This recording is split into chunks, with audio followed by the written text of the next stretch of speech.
or whether I'm wrong, whether I find a place in this world or never belong. I've got to be me. I've got to be me. What else can I be but what it survive? And I won't give up this stream of life. It keeps me alive. I've got to be me. I've got to be me.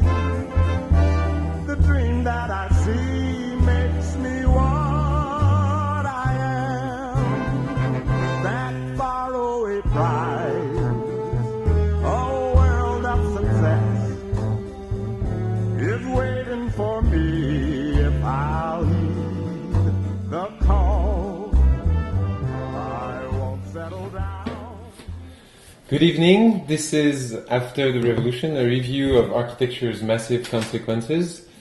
Today we have a new guest in the person of Mr. Tom Mitchell. Hello. Hello. Mr. Tom Mitchell is Gaylord Donnelly Distinguished Service Professor of English and Art History at the University of Chicago. He served as chair of the English department from 1988 to 1991 and has been the director of critical inquiry since 1978. He received his BA from Michigan State University in 1963, his MA and PhD from Johns Hopkins University in 1968. He taught in the English department of Ohio State University from 68 to 77 before moving to Chicago. Tom Mitchell has published numerous books and articles, including Image Science, Iconology, Visual Culture and Media Aesthetics, Clothing Terror, The War of Images, 9/11 to the Present, with Mark B. N. Hansen, Critical Terms for Media Studies, What Do Pictures Want, which we will be a little more discussing today, The Lives and Loves of Images, The Last Dinosaur Book, The Life and Times of a Cultural Icon, Picture Theory, Essays on Verbal and Visual Representation, Iconology, Image Text Ideology, Against Theory, Literary Studies and the New Pragmatism, The Politics of Interpretation, On Narrative, The Language of Images, and Blake's Composite Art, Blake's Composite Art, a study of the illuminated poetry. So today we will be talking about one of his acclaimed books, What Do Pictures Want? As well as wander through the links between images, pictures, and politics. So, first question I was willing to ask you is like, how could you please restate quickly the thesis of the book, What Do Pictures Want? Yes, the question is one that I was told not to ask many times because people say pictures can't want anything, they don't need anything, they don't desire anything. But the more I thought about the history of pictures, statues, works of art, and images more generally, it struck me that they do influence the way we think, the way we live, the way we feel, and that they do make demands on us. They reach out to us. They want us to remember them. They want us to take them with us. And they also want to get inside of us. Mm-hmm. That's what remembering a picture means, that you carry it away with you. And you're not independent of it. It can be like influenza. You can be infected by an image. And I think that's what the nature of ideology is. It's an infection of images that want to take over your body and your mind. In your understanding of things, what is materiality left with? How does it exist? I think materiality remains and returns, despite all efforts to erase it, make it disappear into virtuality or into forms. The formless continually returns. Mm-hmm. But when a picture is ruined, when a statue is destroyed, when a building is leveled, reduced to rubble, the raw materiality appears again. So it never disappears. But I think there are images that try to recapture materiality itself. They try to bring back the material and make it appear. The building we're sitting in, the archive house, and the whole project that the Astor Gates has elaborated here belongs to a genre called salvage art. Salvage art is the taking of materials, usually of ruins, the things that have been left behind and no longer are structured, and to recycle them as structures. So, but when you see the recycling here, you also see the memory of an earlier form and the kind of obvious appearance of something that's raw. That's why the outside of this building we're sitting in is covered with the most strange illusion. It was mostly lumber that was hidden away inside of a building, then reclaimed from a scrap heap, and then transformed, made beautiful as the outer walls of this house. How would you describe the meaning of the word ideology today, especially now that we have said that we live in a post-ideological era? Well, first let me say something about the post. I am totally opposed to the intellectual laziness and the resignation of thought that goes into the post. Yeah. Postmodernism, the post-colonial, the post-human, the post-ideological, the post-political, the post-historical. Every key word that has been mobilized to try to make people think critically and historically has now been bracketed by, well, we're after that, or that's behind us, or we don't do that anymore, or we have something new. And it's fine to say there's something new, but why don't you say what it is, rather than just declaring the belatedness that you are in a period. It's all it is to me is a rhetorical confession of the inability to think clearly. So the post-ideological, I think, is a fantasy. As long as there are human beings and consciousness and ideas and language and images, there will always be ideology. It strikes me. But there's two forms of ideology I think have to be distinguished. In this sense, I'm just echoing a classic Marxist doctrine. There's ideology as false consciousness, as a system of representations that seems to resolve all the contradictions of life and it makes people content with things, or makes them think there can be no other way. This is the way the world is, and so we have to accept it. But there's also revolutionary ideology, ideology which erupts as a form of opposition to a prevailing system of thought, and which overturns that, potentially overturns it, or not. And it doesn't have to be right or left. I mean, it could be either. Yeah, sure. You know, there is definitely revolutionary ideology on the side of the right wing, as the whole program that you're illustrating in this exhibition it is of the architecture of neoliberalism, the revolution that was led by intellectuals like Friedrich Hayek and Milton Friedman, and that was then carried out politically, militarily, with the leadership of the United States, and particularly of the 1980s era, of the Reagan era, which was determined to destroy the welfare state, determined to shred the social safety net, and to basically concentrate power and decision-making in the hands of the very wealthy, to make money and the accumulation of vast sums of money the driving force of history, to the benefit of a very tiny minority and to the detriment of the vast majority of human beings on the planet. So neoliberalism is a revolutionary ideology, and it's been a very effective and powerful one.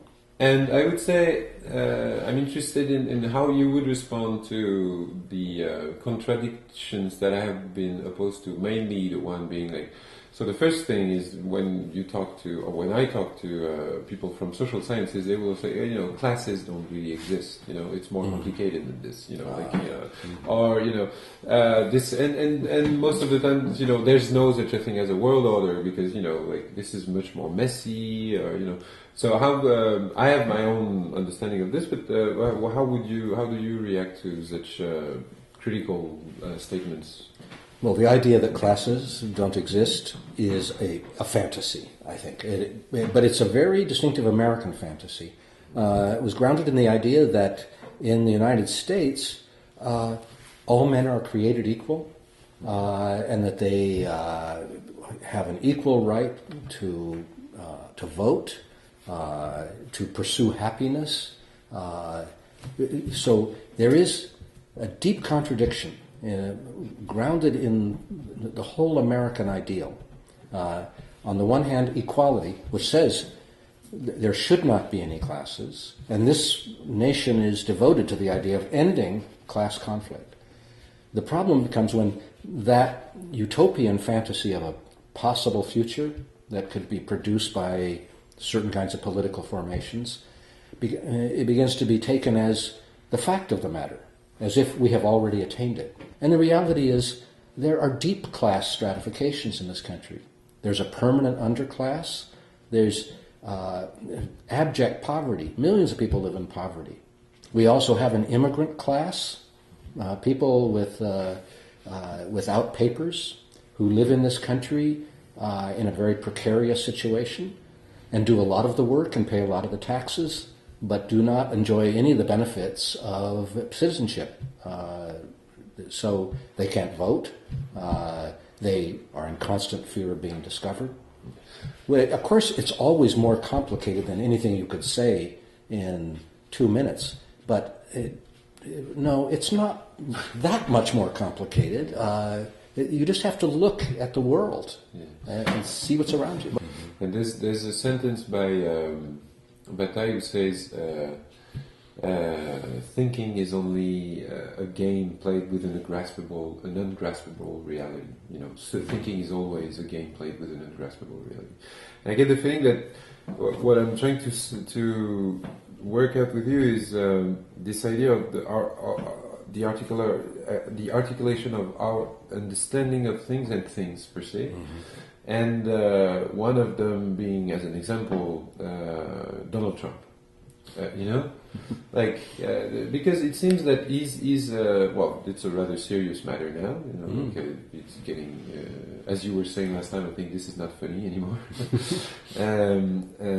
It becomes reality somehow, and it goes to this idea, very important idea that is not only the case in the US, but also very much in France and I'm sure elsewhere, that a lot of people voting against their own interests. Mm-hmm.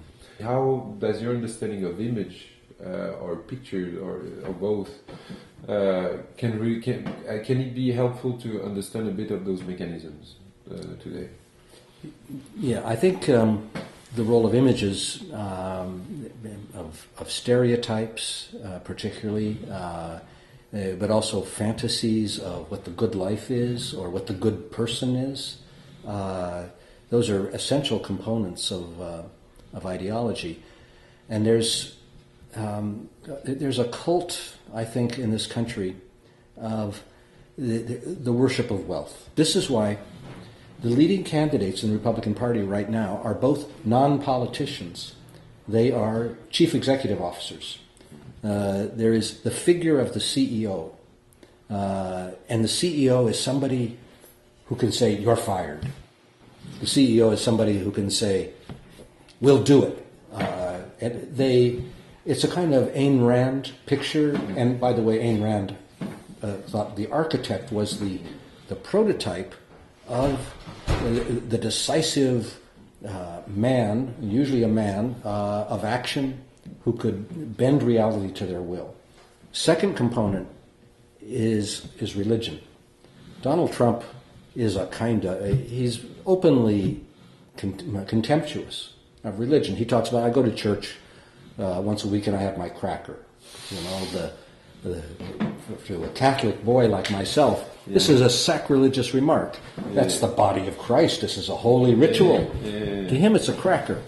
So why do the Christian evangelicals all say, "Oh, isn't he wonderful? Isn't he candid? Isn't he so unlike all these other candidates? Because he has so much money, nobody can buy him. He buys other people." Most of the time in this show, I try to question what's the real impact of ideas on reality. You know, how much of the reality is designed by ideas, or how much of it is chaos, or you know. And in this case, I'm really wondering what is the role of images, because you seem to substantiate them as different from ideas. You know, that they have more evanescent qualities or less. Do you see what I'm saying? Would you agree to this? Yeah, I think the difference between an idea, say an abstract idea, and an image is that the image is the idea when it begins to feel like it has a shape, it has qualities, it has maybe a form of some kind. Here's one example. Shortly after the attacks of 9/11 on this country, George W. Bush declared a war on terror. Yeah. Now, that's, trying to make sense of that phrase, just to think about what is the idea of a war on terror. It's an adaptation of a recurrent cliche, a kind of phraseology which we already saw in the war on drugs, the war on poverty, and the war on tuberculosis. So it's an adaptation of a familiar formula with a new content, and this time it's not, war itself is a metaphor in many of these things. It's not a literal thing. A war on poverty doesn't mean we're going to bomb poor neighborhoods.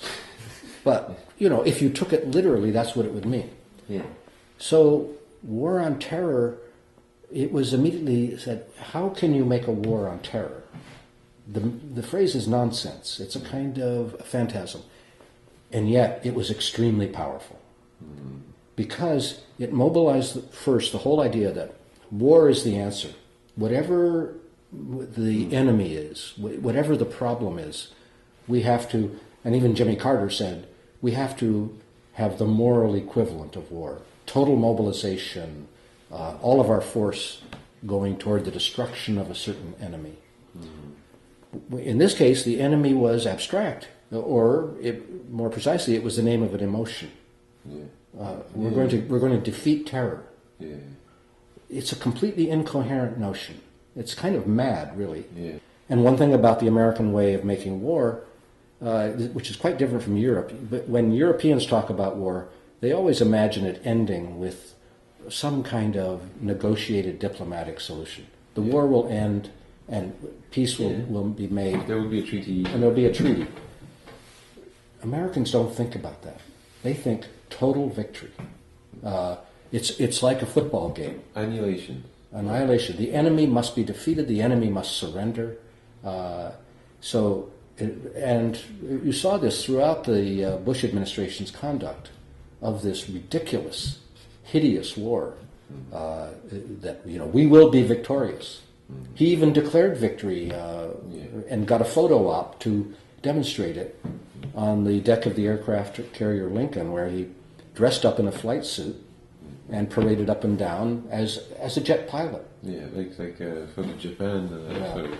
It was a bad move, because that image of him as the victorious jet pilot declaring mission accomplished, victory in Iraq, everybody looked at it and said, wait, now that goes too far. So sometimes you think you can make power out of an image, but the images are difficult to control. Sometimes they backfire, and that one certainly did. It made him an object of ridicule, because everybody could see the war is not over. The war is just beginning. It seems like that the world, like people would invest more in image than in thinking as a way of existing. I'm talking at this in the way that in this evasive, like permeable, desirable concept of the images you were describing. Do you see what I'm saying? Yeah, I think, I think you're talking there about tactical questions. Yeah. I think Marx was basically correct to think of class struggle as the engine of history, but there were a number of things he didn't anticipate about the way classes would be molded. Some he did. Remember when he said religion is the opiate of the masses and can become a kind of, a drug, something that reduces consciousness, makes you sleepy, makes you dream that things are all right, keeps you contented, because it says everything will be all right in the next life. Don't worry that you're suffering in this life. In fact, your suffering is good. God loves you because you're suffering. So that's very powerful. Yeah, extremely powerful. That you were meant to suffer. That's what human life is, and this is why Christianity emphasizes this, and is so successful at making large bodies of people believe that this is the only alternative. We live in a fallen world, and the suffering is our lot. We were condemned to work, and work is something, you're even lucky if you have it, especially in a time of massive unemployment. I think ideas are images, and images contain ideas. They give ideas a body. They make ideas persuasive. They make them attractive. It's as if you have an idea, but to make it powerful, you have to paint it in words, in pictures, in performance. Martin Luther King, my dear friend, next-door neighbor Bill Ayers says Martin Luther King was the greatest performance artist of the 20th century, and he learned the art of performance from predecessors like Gandhi. Martin Luther King, by leading marches, by encouraging sit-down strikes, by bringing people to confront the police directly, he turned the police into extras in his own drama. Most notably, when the news cameras were drawn to Birmingham and witnessed for a whole nation what the police of Birmingham were doing to the demonstrators with police dogs, billy clubs, fire hoses. That demonstration, it wasn't just the gathering of the people, it was also the reaction it produced. This is why I believe the Occupy movement, which is often dismissed as a failure, actually succeeded in making visible a very important idea.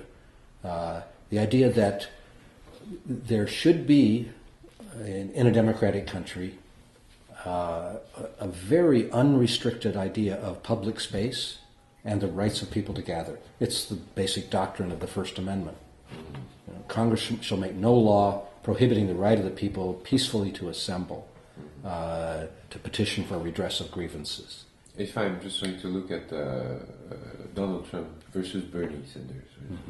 I would see Bernie as a word and Donald Trump as an image. You see what I'm saying? More one of the side that is more, articulate, and like trying to. This might be a very old misrepresentation, but still, how would you? I think that's a very interesting way of putting it. That I do believe it's Bernie's image is not one you would have predicted would attract thousands of young people to come out. I mean, this is an elderly Jewish man from Brooklyn. After all, he's not rich. Yeah. Where does his charisma come from?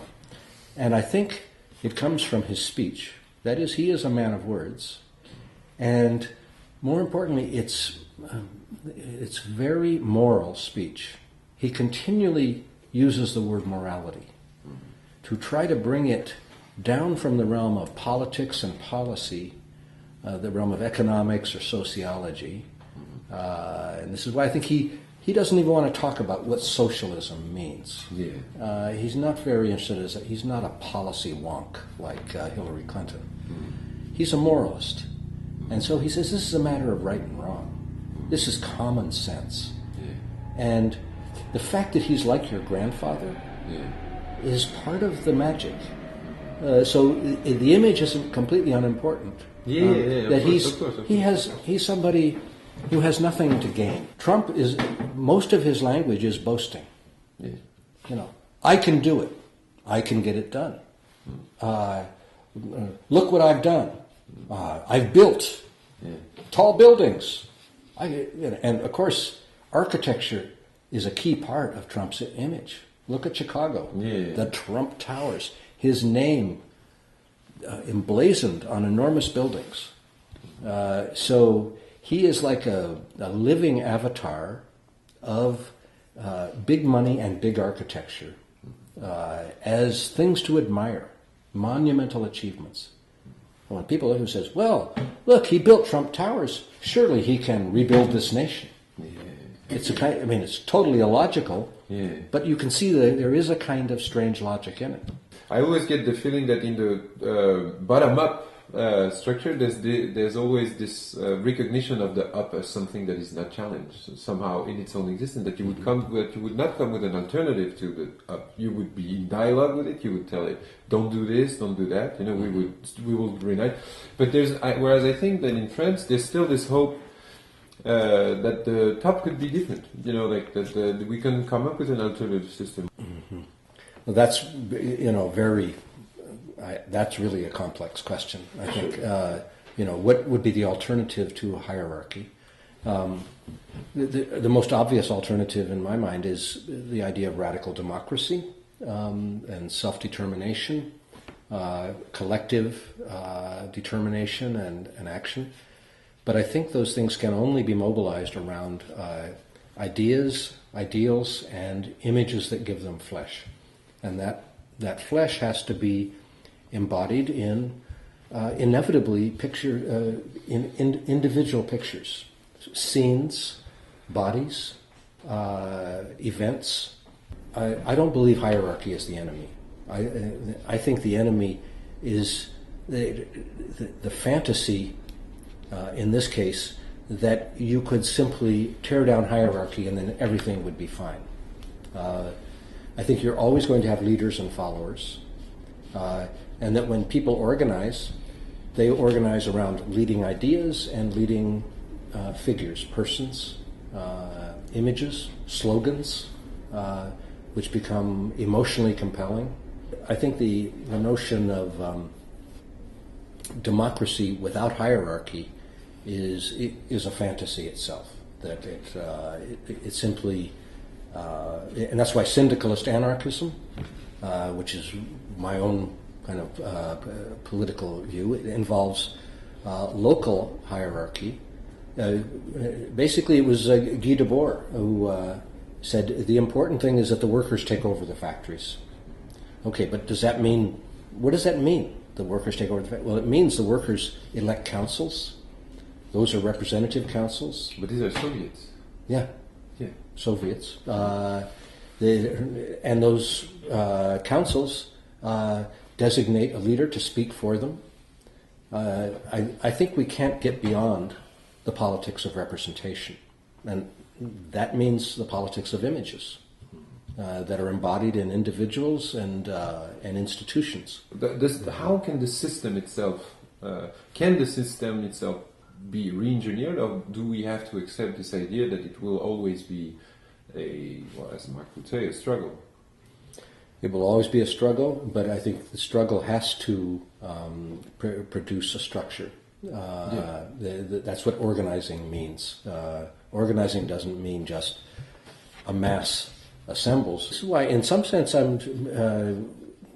my own politics is very much in line with what I think of as the spirit of the American Constitution, which is one of divided power. The people are the ultimate source of power. And that's why the First Amendment, the right of the people to assemble, is really the sacred foundation of the whole thing.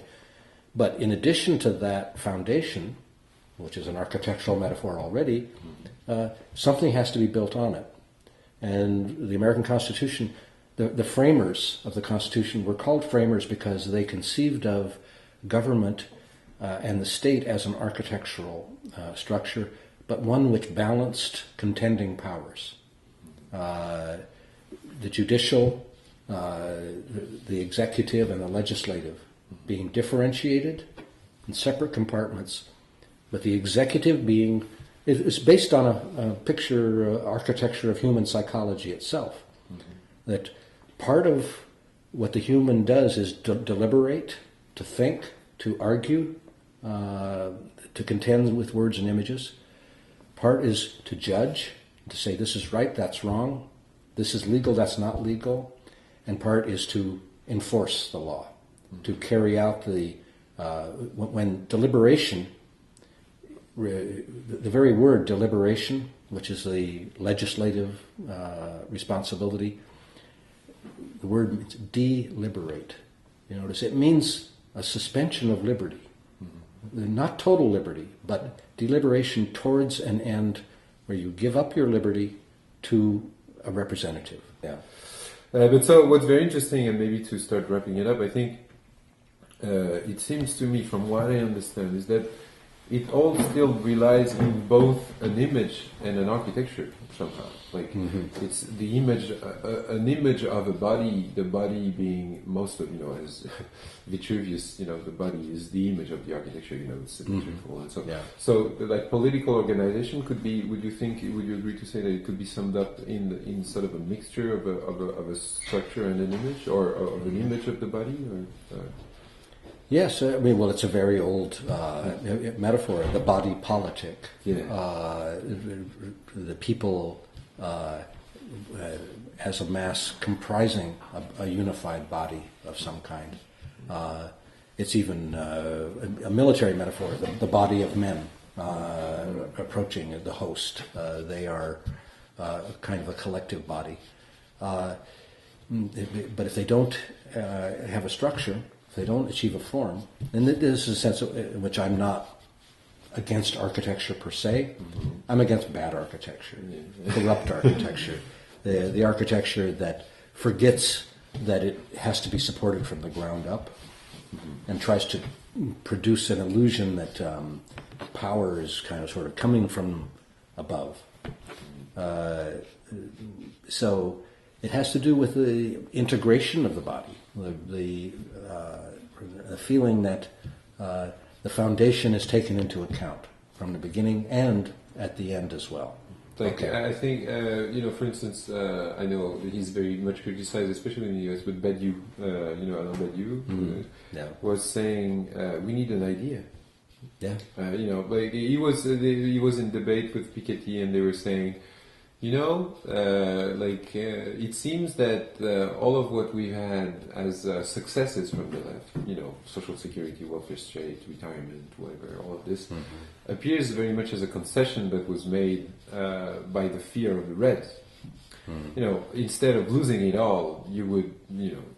But now that there's no alternative, we get back to the same level of inequality that we had before 1917. So my question is this: do we need an idea in order to, or do we already have that idea?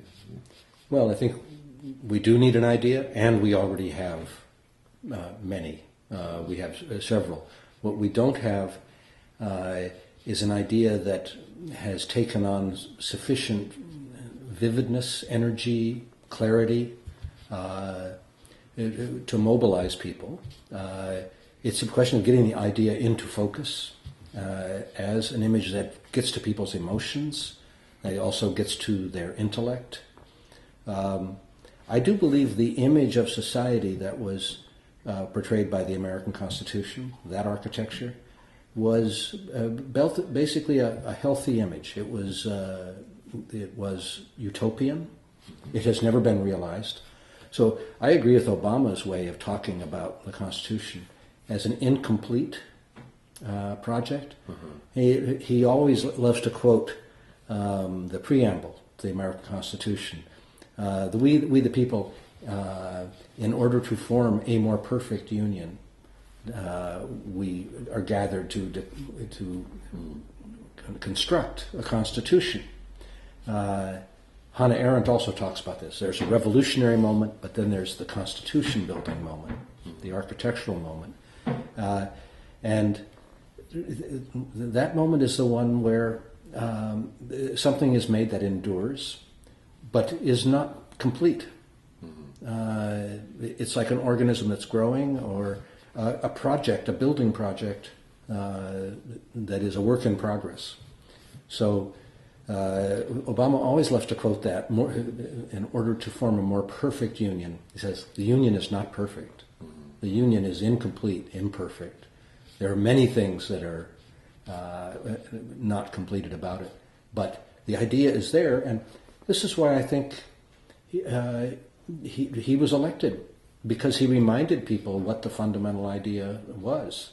So I think Obama has really mobilized the right kind of political rhetoric, and that's why he was elected despite being black, despite having an Arab name. It also had to do with a certain moment. Some ideas get exposed. They become toxic. And I think at the end of the Bush era, the country was tired of thinking of this as a country that does nothing but make war. The war on terror had exhausted its power. That image, and Obama said, we're not using that phrase anymore. Now, there are lots of qualifications you'd want to add to that. I'm not saying he's been a perfect avatar of this, but he has been, in my view, quite a good president, because he continually returned to fundamental ideals that are sort of in the American DNA. And can appeal to the people. Yeah. All right. So I think we're going to wrap it up here. Thank you very much, Tom. Sure. This was fantastic. I'm going to have, again, a very hard time editing this into 30 minutes. But I'll also post the full interview online. Okay. Thank you for joining, and tune in. There will be more.